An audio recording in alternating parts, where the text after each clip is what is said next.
Hello friends, welcome to my channel easy tasty சமையல்.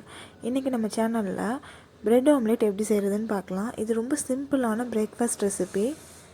அதுக்கு நான் 2 முட்டையை உடச்சி ஊற்றிக்கிறேன். வீட்டில் எதுவுமே இட்லி தோசைக்கு மாவு இல்லைன்னா இதை சூப்பராக 2 நிமிஷத்தில் ரெடி பண்ணிடலாம்.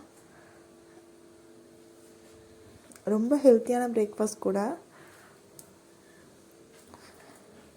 அப்புறம் நான் ஆனியனை இந்த மாதிரி குட்டி குட்டியாக கட் பண்ணி வச்சுருக்கேன். ஒரு ஹாஃப் ஆனியன் அதையும் சேர்த்துக்கலாம். கொத்தமல்லி இலையும் சேர்த்துக்கிறேன். பெப்பர் பவுடர் ஒரு 1/4 டீஸ்பூன் சேர்த்துக்கிறேன். உப்பு தேவையான அளவு சேர்த்துக்கிறேன்.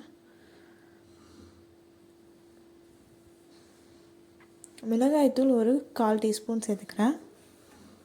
இப்போ இதை நல்லா அடித்து கலக்கி விட்டுக்கோங்க. எந்த மசாலாவும் கட்டி கட்டியாக இல்லாத மாதிரி நல்லா கலக்கி விட்டுக்கோங்க.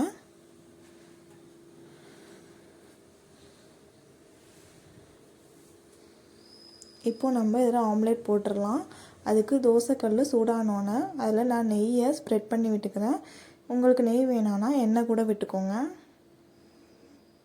இப்போது இதில் இந்த முட்டையை ஊற்றி ஃபுல்லாக ரவுண்ட் சைஸ்க்கு நம்ம பரப்பி விட்டுறலாம்.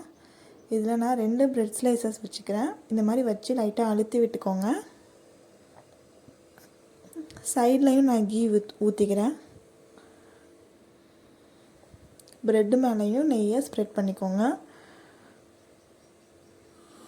இப்போ இதை மெதுவாக திருப்பி போட்டுக்கோங்க. இப்போது அந்த சைடும் ப்ரெட்டும் ஆம்லேட்டும் வேகட்டும்.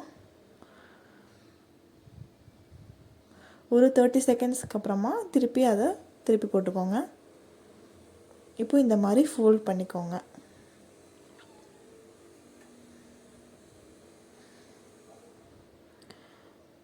அவ்வளோதான் ஃப்ரெண்ட்ஸ், பிரெட் ஆம்லேட் சூப்பராக ரெடி ஆகிடுச்சு.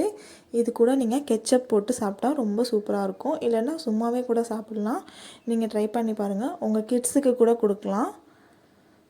இதை பிரேக்ஃபாஸ்ட்டாக இல்லாமல் ஸ்நாக்காக கூட செஞ்சு சாப்பிட்லாம். நீங்கள் கண்டிப்பாக ட்ரை பண்ணி பாருங்கள். நாளைக்கே மறக்காமல் பிரேக்ஃபாஸ்ட்டாக செஞ்சு பாருங்கள். உங்களுக்கு இந்த சேனல் பிடிச்சிருந்தா லைக் பண்ணுங்கள், ஷேர் பண்ணுங்கள், சப்ஸ்கிரைப் பண்ணுங்கள்.